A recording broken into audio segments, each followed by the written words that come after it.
ECI net এই অ্যাপসটি ব্যবহার করে আপনারা খুব সহজেই দেখে নিতে পারবেন আপনাদের বিধানসভার কোন দলের প্রার্থীকে, বিজেপির প্রার্থীকে সেটাও দেখতে পারবেন, তৃণমূলের প্রার্থীকে সেটাও দেখতে পারবেন, নির্দলের প্রার্থী কে কে হয়েছে তাদের ছবি সহ সমস্ত কিছু দেখতে পারবেন। এর জন্য ইসিআই নেট অ্যাপসটিকে ওপেন করার পর এইখানে দেখুন লেখা আছে কন্ডাক্ট অফ ইলেকশনস।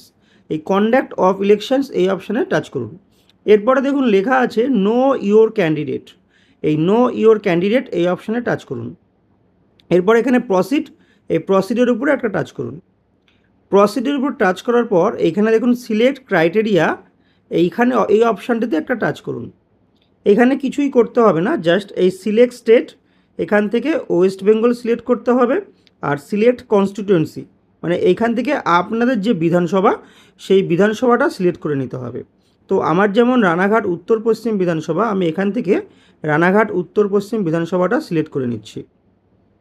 এই যে রানাঘাট উত্তর পশ্চিম নেওয়ার পর এইখানে এই রাইট চিহ্নতে একবার টাচ করতে হবে। টাচ করার পর দেখুন এই যে শুভঙ্কর দাস, ইনি কিন্তু ইন্ডিপেন্ডেন্ট মানে নির্দল থেকে দাঁড়িয়েছে। তারপর ভবদেব বিশ্বাস, ইনিও নির্দল থেকে দাঁড়িয়েছেন। তারপর তাপস কুমার ঘোষ, অল ইন্ডিয়া তৃণমূল কংগ্রেস। তারপরে প্রদীপ সরকার, ইনিও ইন্ডিপেন্ডেন্ট থেকে দাঁড়িয়েছে মানে নির্দল থেকে। গোপাল বিশ্বাস, ইনিও নির্দল থেকে দাঁড়িয়েছে। দেবাশিস চক্রবর্তী, ইনি সিপিআইএম থেকে দাঁড়িয়েছে। তারপর অপর্ণা গুহ, ইনি social unity centre of India communist SUCI। Debashis Chakraborty, এছাড়াও আছে সঞ্জয় মিস্ত্রি, বহুজন সমাজ পার্টি। তো এইভাবে তারপর পার্থ সারথী চ্যাটার্জি, ইনি বিজেপি।